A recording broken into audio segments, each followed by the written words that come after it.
Well, good morning, Paintlick. This is Brandon McGinnis, and I'm the director at EKU's Wesley Foundation. And this is not how I thought I would be able to come and spend some time with you. Much like what we've experienced in the midst of these last 8 months, is that things change rather quickly.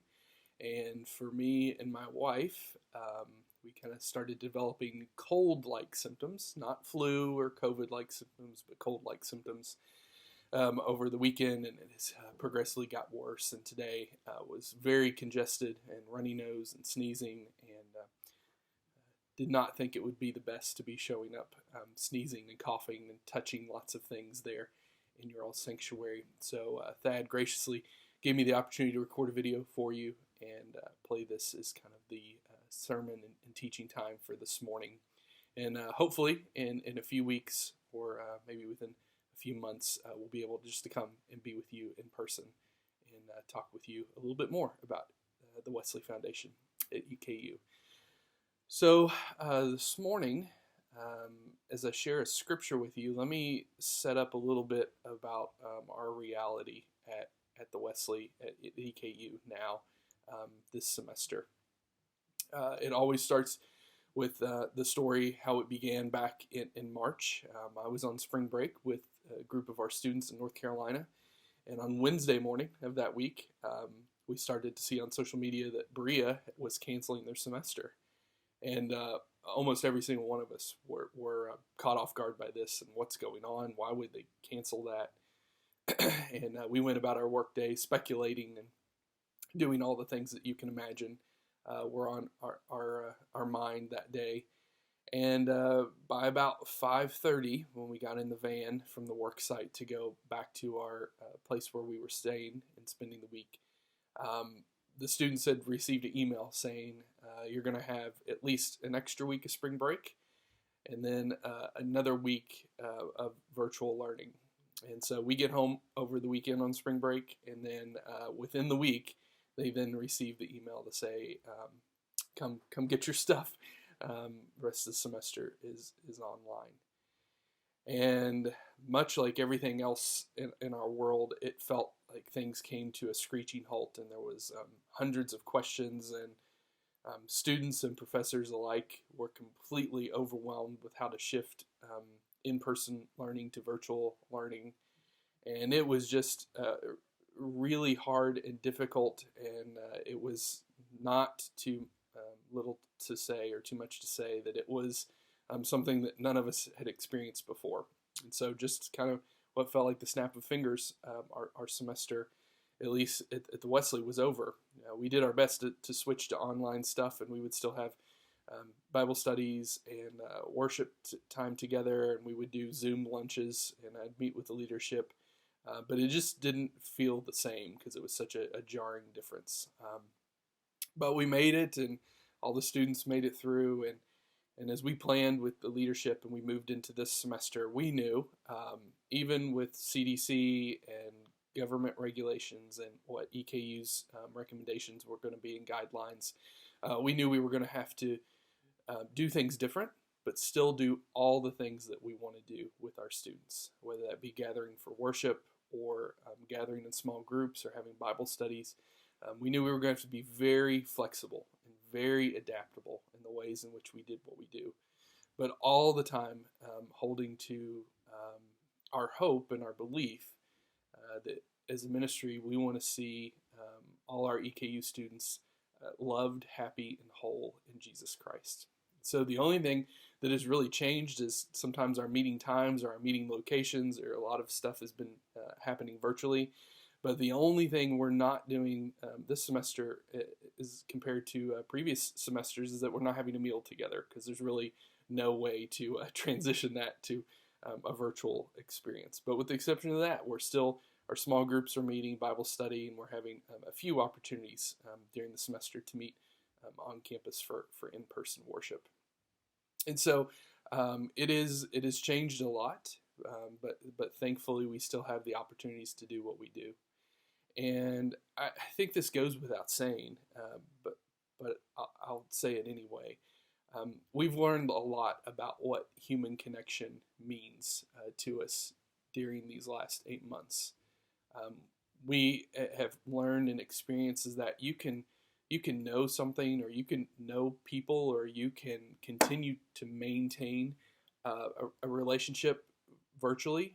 It's a little bit more challenging, but we recognize that nothing can replace being together in order to care for one another. So I can meet with students or a small group or stuff like that, and I can know them, and we can share time together, and it can be just as rewarding and enriching and nourishing for our souls as it is to be in person. But to really care for one another and really be there for one another, you have to be there for one another, right? And that's probably been the greatest challenge of all of this. And I'm not just speaking to our ministry at the Wesley, but just what life has felt like in the last 8 months, as we're trying to figure out how we can still care for one another, but also how we can receive other people's care as well. And this is the beauty, and what I think is the thing about Jesus and about our Christian faith that maybe means the most to me, is this idea that God came near to us to show us that he cares for us and he loves us, but then to actually care for us. The incarnation of Jesus, simply put, is that as the prologue of John's Gospel said, is that he came and dwelt among us, and came to experience exactly what we're experiencing, to understand, to empathize with us, but also share a real, tangible presence with us.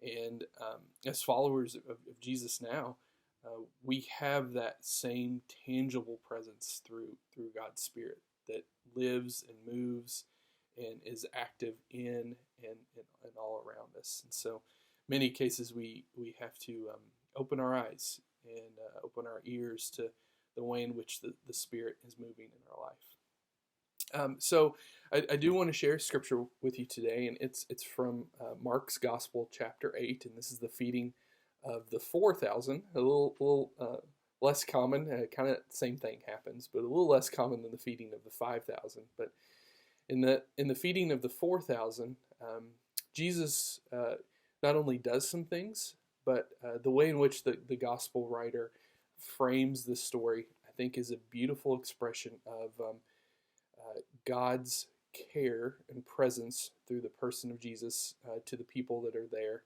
and a little bit of what we are always trying to do as having a presence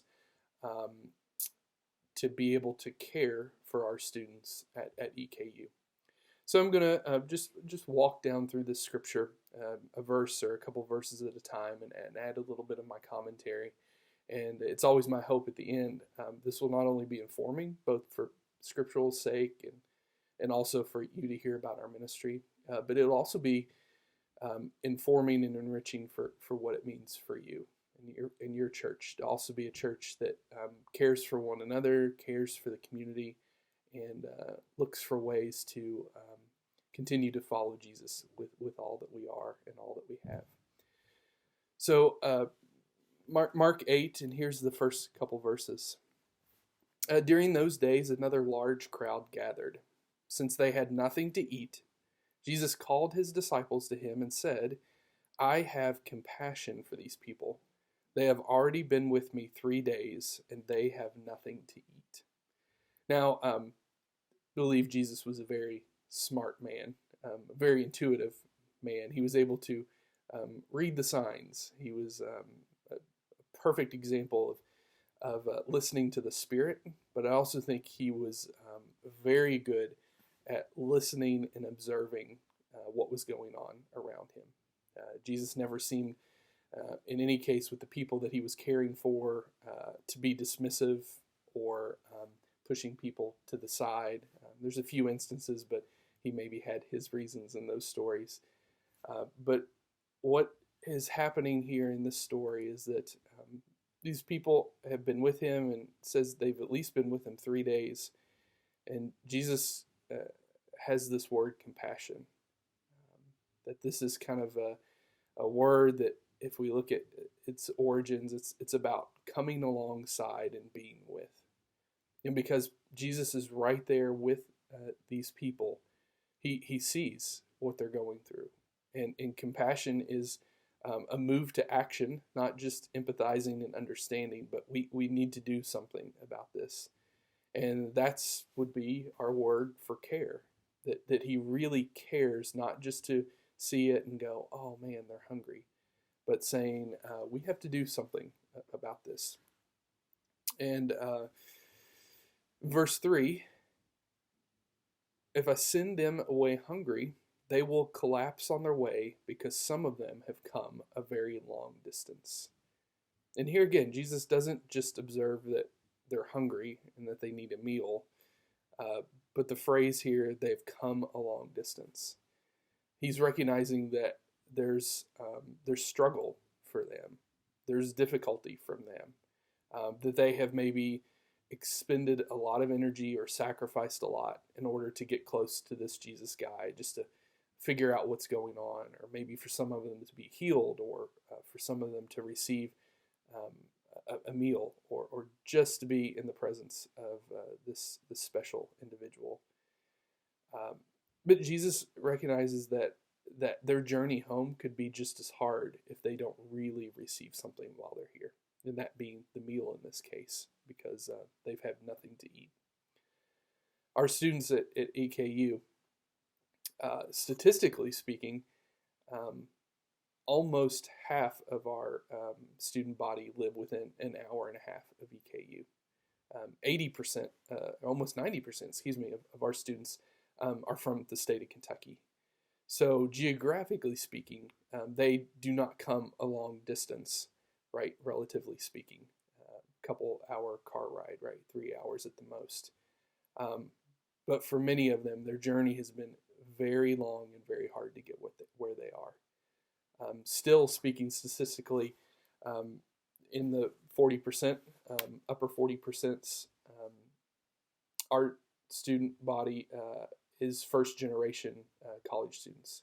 So they're stepping into experience that possibly no one in their family has ever had before. So maybe they've leaned on mentors or teachers or something like that. And then none of this is even a drop in the bucket compared to the mental side of what can be a struggle to be a college student. Now so more than ever in the pandemic, the isolation and the loneliness that they experience, the self-doubt, the fear, right? Any one of the things that we can name. But they have come, many of them, a very long distance. And like Jesus, we try to always keep that at the very forefront of what we do in our ministry at EKU. To see people, to recognize where they are, to come alongside where they are, to help in ways that we can, but also to be with them in the sense of going, you have been on a long journey, and your journey has found yourself here, and we are going to do the best that we can to create environments where we can care for you and help you grow and mature, not just as people, but as followers of Jesus. And so we have this beautiful opportunity that what we get to do is be right there on campus, right where the students are, not observing from a distance. And like I said, it's a little bit more challenging, a little bit more screen time than I would want, but to just sit with students, hear their stories, recognize their need, recognize their struggle, and then be right there with them and walk right alongside them. Verse 4, his disciples answered, but where in this remote place can anyone get enough bread for them? The disciples see the need just like Jesus does, but they see the scarcity. They see the lack of what is present. They see that there's not enough, and they raise a completely honest question: How are we going to be able to feed them. There's not enough bread around. And we also operate just in a culture and in a climate right now that just feels like there's never enough. There's never enough money. There's never enough time. There's never enough energy. There's just never enough. We always feel like we're just a dollar short and a day late to just get through our days. At the Wesley, we're so thankful just for you at Paintlick and some of our other churches and many of our alumni. They recognize that it can be really hard to do what we do, but then they also come alongside and they partner with us. And the ministry at EKU Wesley is just as much your ministry to college students as anyone else's ministry. Through your prayers and your support and your giving, what you are actually saying is that you care and you're willing to show up. Now, you may not be able to show up physically and do the ministry, but you've shown up by sending students, by sending people like me, by being able to be there on campus. And we don't have to operate, and we're not operating as the best that we can in this. There's not enough. God continues to bless us, and because He's blessed you all and others that support us. For us to not have to always be wringing our hands like the disciples here to go. There's just not enough. Verse 5. How many loaves do you have? Jesus asked. 7, they replied. In verse 6, He told the crowd to sit down on the ground. And when He had taken the 7 loaves and given thanks, He broke them, gave them to His disciples to distribute to the people, and they did so. My favorite author, and who over time I've become more comfortable considering him a mentor, even though I've never met him, and he's passed away now, but the author, Henry Nouwen. And Henry Nouwen, in one of his books, he takes these 4 steps of Jesus taking, blessing, breaking, and then giving the bread here as what we can be in the hands of God. That as we give ourselves to God, that He receives us, and He blesses us, He anoints us, He gifts us, but then He also can break us apart, and not as individuals break us apart, but even in our own lives, He opens ourselves so that we can be used for His glory, and then He gives us away. He distributes us to the people who need us. I'm so blessed to think about the position and the location and the reach that we have as a ministry. And I pray for our local churches that they can even see themselves that same way within the communities. As you go to work, as people go to school, as you meet with your families, every one of these situations is an opportunity for us to be, for us to give ourselves over to God and say, God, take us into your hands and bless us and open us up, and then give us a way for the betterment of others. Verse 7, they have a few small fish as well, and He gave them to them also, and told the disciples to distribute them. The people ate and were satisfied. Afterwards, the disciple picked up 7 basketfuls of broken pieces that were left over. About 4,000 people were present. And after He had sent them away, He got into the boat with His disciples and went to the region of Dalmanutha. Dalmanutha, that's a good one. But here it is, the juxtaposition of not enough in the abundance of God. His disciples saying, where are we going to get enough food for all these people? And then by the end of it, as these gifts had been placed in Jesus' hands, it says that all these people were satisfied. Not just they had enough to eat, right? Not a sack lunch. They were completely satisfied. It has always been my prayer that in my own life and family's life and in the ministry that I'm part of at the Wesley, that we can gain a deep satisfaction in the presence of God through His indwelling of His Spirit in our lives, but also in our ability to give our lives away. When we come to Jesus and we're close to Him and He cares for us, we're satisfied not simply just because we're having our needs met, but because we're being seen, we're being understood, and we're being cared for in a deep, nourishing way. The disciples pick up the leftovers here, and I think this is not just their being good campers and having no trace left behind, like leaving the area better than what they found it. But there's a deep recognition here that these broken pieces are never wasted either, that they are picked up and will be used again, maybe for another meal, or maybe they sent home to-go boxes. I don't exactly know what happened here. But just the belief that even the brokenness, the struggle, maybe even loneliness and isolation, all of these things, when they're given into God's hands, He has a way of doing beautiful things and continuing to do beautiful things. Not the one time and the miracle of the feeding of the 4,000 here, but that ripple effect of those pieces being taken on to others or used at a later time.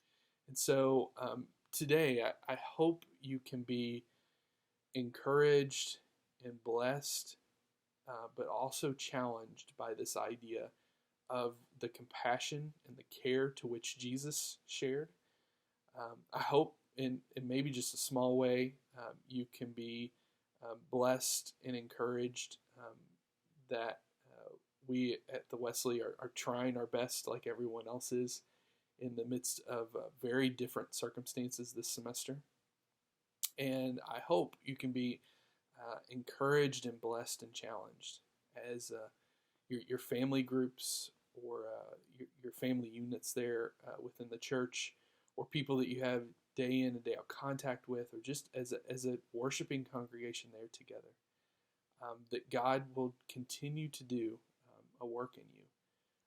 Can you continue to do that work in you as He comes close to you, and you allow Him to come close to you, and you open yourself to Him, and you give yourself to Him, and He takes you and He gives you away for the blessing and the care of others.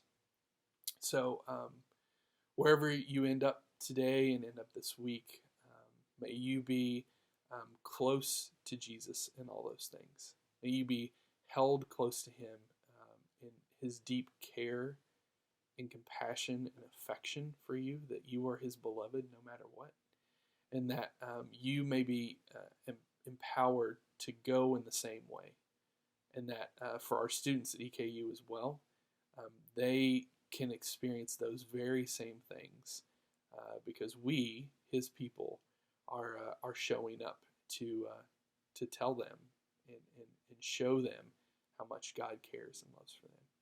So thank you so much for this time sitting through this video, and hope to see you very soon. Have a good day.